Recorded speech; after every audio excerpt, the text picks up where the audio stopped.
Stop! Do you know where your chai comes from?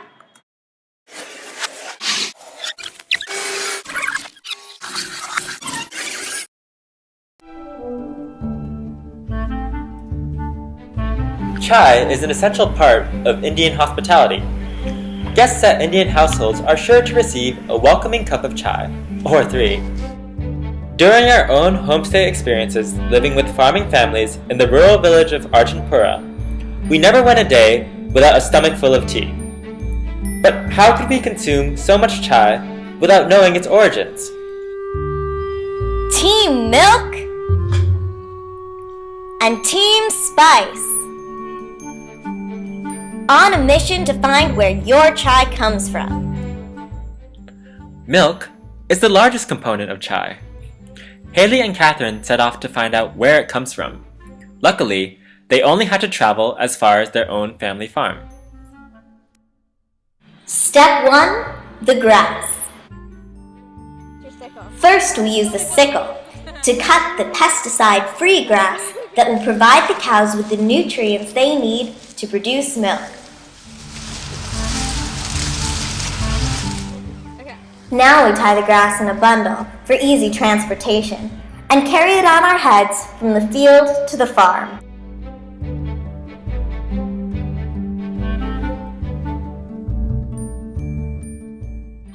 Oops, too heavy. That's better.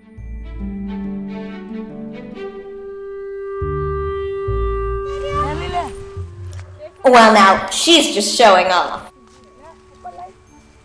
Meanwhile, Allison and Andrew went to the kitchen to see what gives chai its distinctive flavor. Step 1. The kitchen. A helping of black tea is essential for any cup of chai, as well as a generous amount of sugar. You can also use crushed up ginger, or elaichi, also known as cardamom, but not both of these ingredients. Where you buy elaichi? Elaichi, I buy elaichi in Ahmedabad. Where do you buy ginger? Ginger in vegetable market in Gandhinagar. Step 2. Feeding. It's dinner time at the farm, and the cows are hungry. We can't forget to fluff the grass, or the cows might choke. Let's add a little hay in there.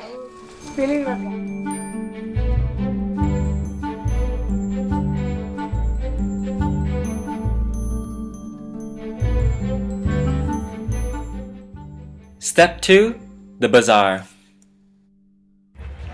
The first stop on our spice trail was Gandhinagar, the nearby capital of Gujarat, where, according to our friends, we could find the spices we were looking for. Here, we found one of the many vegetable markets that sell locally grown ginger.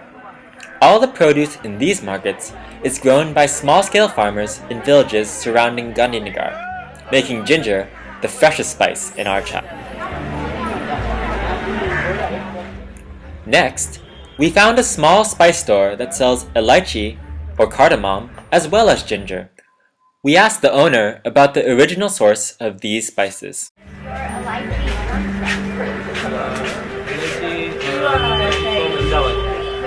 do they grow? Madras, South. Imagine that. Despite the overwhelming prevalence of agriculture in Gujarat, our cardamom still had to travel over 1,400 kilometers from Madras, India's fourth largest city, nearly across the subcontinent.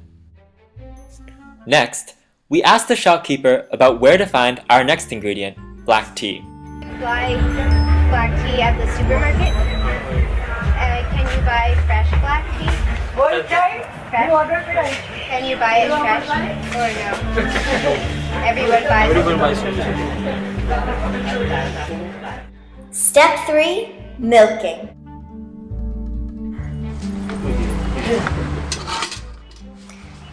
The first thing we've got to do is wet the udders. Now it's finally time to milk the cows.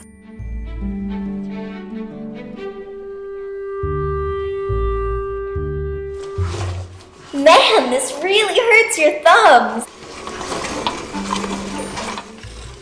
Okay, she's just a little better at it. Some people use buffalo milk instead of cow milk in their chai.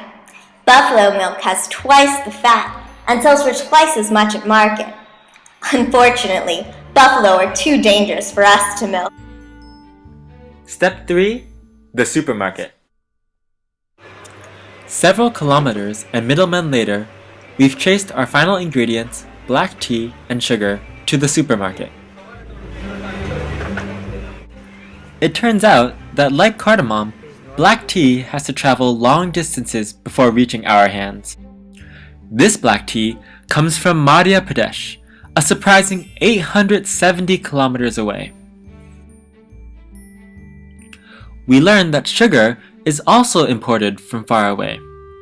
This particular bag comes from Maharashtra, almost 500 kilometers away. Step 4. Filtration. Now we need to filter the milk to get out all the foam. Danger, yes. And all that's left to do is carry the milk home on our heads.